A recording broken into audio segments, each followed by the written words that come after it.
Now, more bull.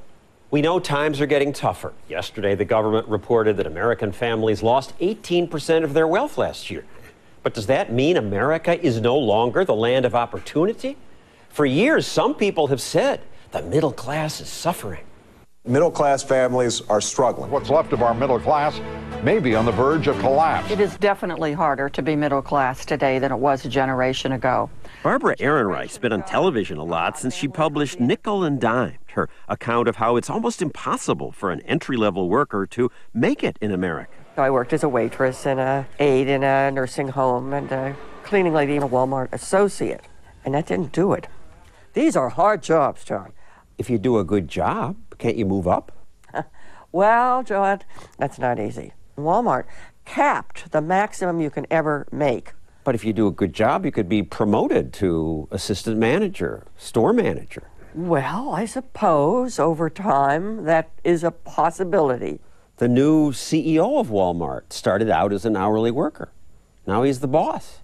Well, you see, there are always exceptions. I am the daughter of an exception. My father worked his way up and he became a corporate executive. But that was like a 1 in a million situation. Today, Ehrenreich's a hugely popular commencement speaker. Go out there and raise hell. Thank you. Her book is required reading in high schools and college classes. She's convinced lots of people that you cannot make it in America. Adam Shepard was assigned her book. I read Nickel and Dimed, and I wanted to kind of make a discovery for myself on how I can see if the American dream is still alive.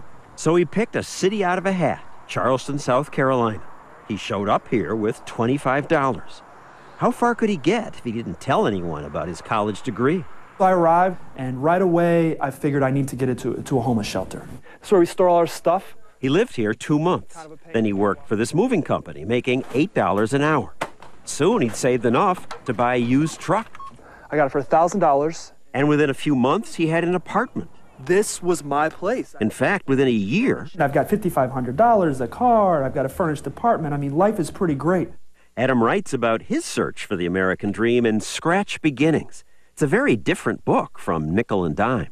If you want to fail, go for it. Are you saying she wanted to fail? Absolutely, I think she wanted to fail and write the book about it. That's the whole idea. She's spending $40 on pants. She's staying in hotels. She went out to live in here for a month and here for a month, and I made sacrifices. She didn't make any sacrifices. Why can he do it when you couldn't?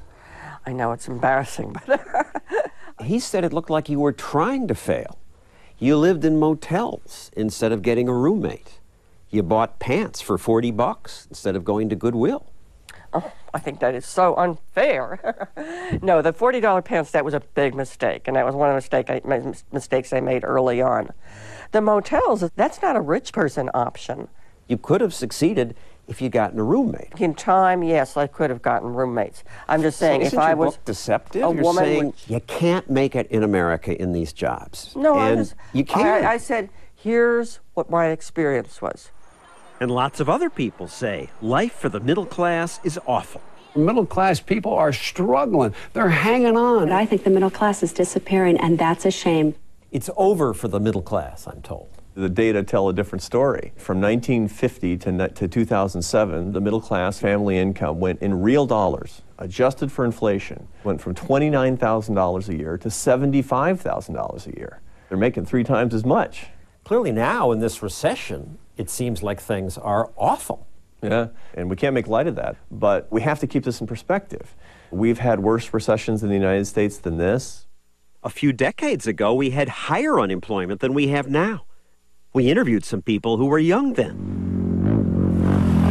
Today, they must be rich because they spend thousands of dollars on these toys that let them zip around California sand dunes. It's $150,000. I probably got over $100,000 tied up between everything. And most have motorhomes to tow all their toys. This is a Yamaha Wave Z450. Nelson Juarez comes here with his wife and 3 kids. All have their own bikes. The big bikes are $7 grand a piece. The little ones, $2,000. I got about $50,000 in it. And every time I come out, I spend at least $1,000. Wow, Nelson must be a big-time CEO. I work for Valero Refinery. I'm an operator.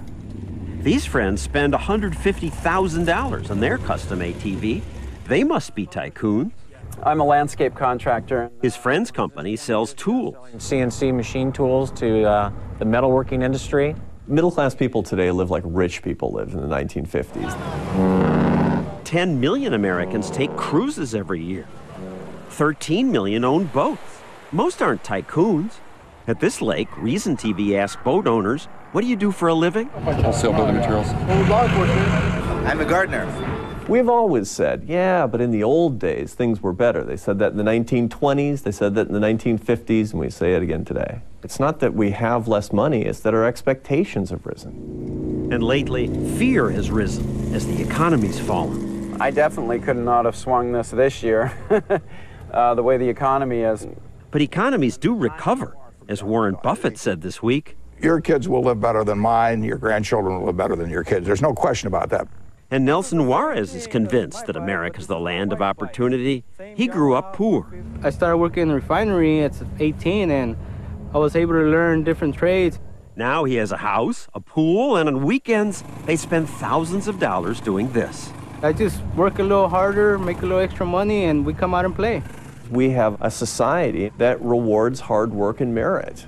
Half of the poor actually are not poor 10 years later. Nobody is stuck where they start out. And with that piece of good news, we end our program tonight. I'm John Stossel. For Elizabeth Vargas and all of us at 2020 and ABC News, we're in touch, so you be in touch all the time online at abcnews.com. Good night.